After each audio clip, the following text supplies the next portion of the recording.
Hello, thank you for joining me.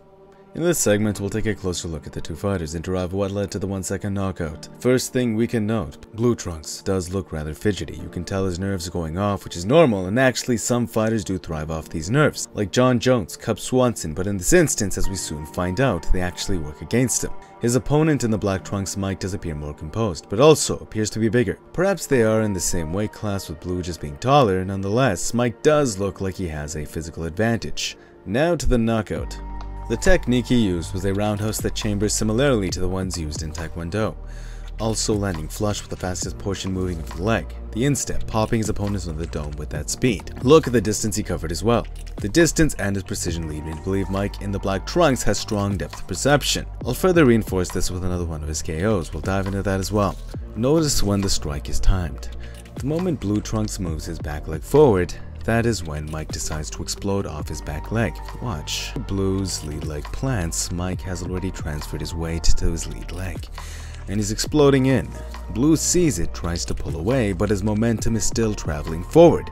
It's like he's glued in front of his opponent, trying to work against that momentum he transferred forward. And just the shock, perhaps as a result of his nerves combined with the spontaneity of the kick, he's like a deer in headlights. Blue did not raise his guard. He tried to rely on just pulling away, perhaps surprise, panic. He couldn't leave the distance, no guard to mitigate the blow. Clean connect on off switch.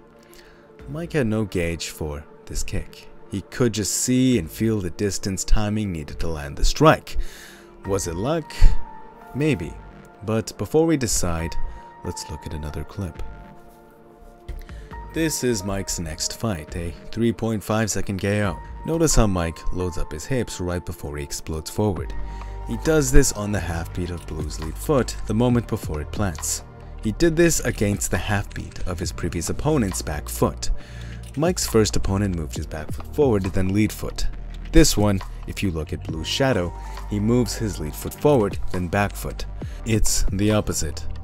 Thus, as Blue is coming closer, in this instance, a lead hook flies against the back foot's half beat. Also, notice how Blue is guarding against the strike. Mike showed Blue his right power hand, and it triggered Blue to lower his hands into a parry. Look, his focus is all on that hand. Meanwhile, elastic recoil, Mike's lead hook is loaded, misdirection, the trick happening where Blue was not looking, magic trick, the lead hook landing flush against chin. If you look at the shots that follow up, his opponent was already concussed. They were just icing on the cake, ensuring his man was shut off. Timing against his opponent's rhythm, very strong depth perception with of course the skill level of his opponents in play as well. That is what I believe made these two KOs. Was it luck? You still perhaps could derive that, but he did it twice virtually identically as to when he chose to load up and when he chose to fire forward, so maybe there is more at play. Nonetheless, understanding the moments he decided to time his shots do adhere to practical strike philosophy, which at very least ensures we can all learn something from this as well. Hope you guys enjoyed the video. Please don't forget to smash that like button if you did. It's good karma. And until next time, peace.